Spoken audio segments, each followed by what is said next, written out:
Denzel Washington's performance as Macrinus has been one of the most universally acclaimed elements of Ridley Scott's long-awaited sequel Gladiator 2, although he is portrayed quite differently from the historical figure he's based upon.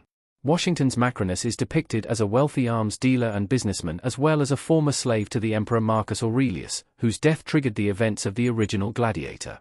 He possesses a lethal combination of intelligence, patience, and determination, which is how he is able to ascend from the arena of Antium to the throne of the Roman Empire.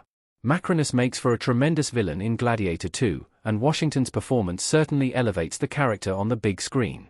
The real historical figure that he is based upon, Marcus Apellius Macrinus, is interesting in his own right, even if his story isn't quite as explosive as the version depicted on the screen.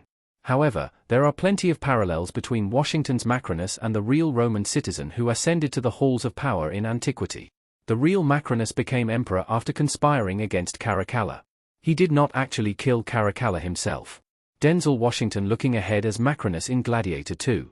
Macrinus uses Paul Mescal's Lucius as a tool to further his own cause, which is ultimately to claim the throne of the Roman Empire and wield the power that he suffered under for much of his life.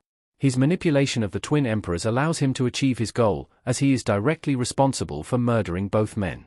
He literally uses Caracalla's hands to decapitate Geta, and then kills Caracalla with his own hands, driving a spike into the ear of the unstable ruler.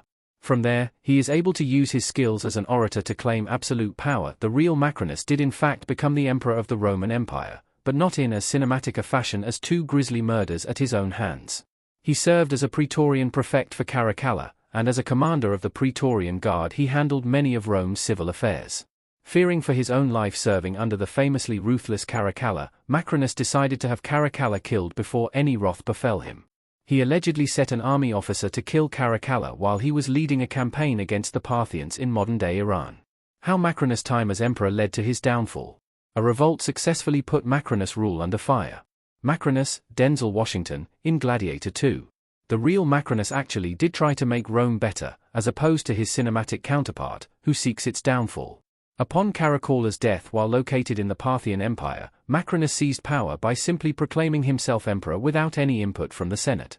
He had the loyalty and support of the army, and therefore the Senate essentially had no choice but to accept his ascension, as they were too far removed from him to do anything about it. Macrinus inherited several different conflicts from his predecessor, along with unstable financial circumstances for the empire thanks to Caracalla's overspending. In the year that he had to rule, Macrinus agreed to a number of unpopular peace treaties in an effort to restore stability to the empire. He also sought to cut back on spending, and as part of his restoration of a more frugal financial system, he cut the pay of the many legionnaires in the army. This angered the very people whose support he needed to claim the throne in the first place, and left him extremely vulnerable. Why the real Macrinus was killed. He was executed after ruling for just over a year. Denzel Washington as Macrinus in Gladiator 2. During that time, Caracalla's aunt, Julia Maeza, took the opportunity to declare her 14-year-old grandson Elagabalus the emperor. She made the claim that Elagabalus was actually Caracalla's natural-born son, and whether it was true or not, it was believed by enough people to undermine Macrinus' rule. Julia Maeza and her family had been exiled to Syria when Macrinus rose to power as a way of eliminating the threat to his reign, given their familial ties to the former emperor. Per the Encyclopaedia Britannica, he Gallic 3rd Legion of the Roman army threw their support behind Elagabalus as retaliation for Macrinus' pay cuts. Macrinus was officially overthrown at the Battle of Anch in June 218, from which he fled in an attempt to get to Rome. He was captured relatively quickly in the town of Chalcedon and was summarily executed, along with his young son who he had made co-emperor just months before. Following his death, Macrinus was declared an enemy of Rome by the Senate, and had his name struck from all official records as part of the practice of damnatio memoriae, which had been occurring for hundreds of years dating back to ancient Egypt. How Gladiator 2 changes Macrinus' story. Macrinus' time in Rome is the biggest departure from reality. The most significant change that Gladiator 2 makes to Macrinus' story is his physical location. In the movie, Lucius first encounters Macrinus at Antium, the center of culture south of Rome. From there, Macrinus and Lucius travel to the heart of Rome, where Macrinus becomes a close confidant of the twin emperors. The real Macrinus, on the other hand, never actually set foot in Rome during his time as emperor.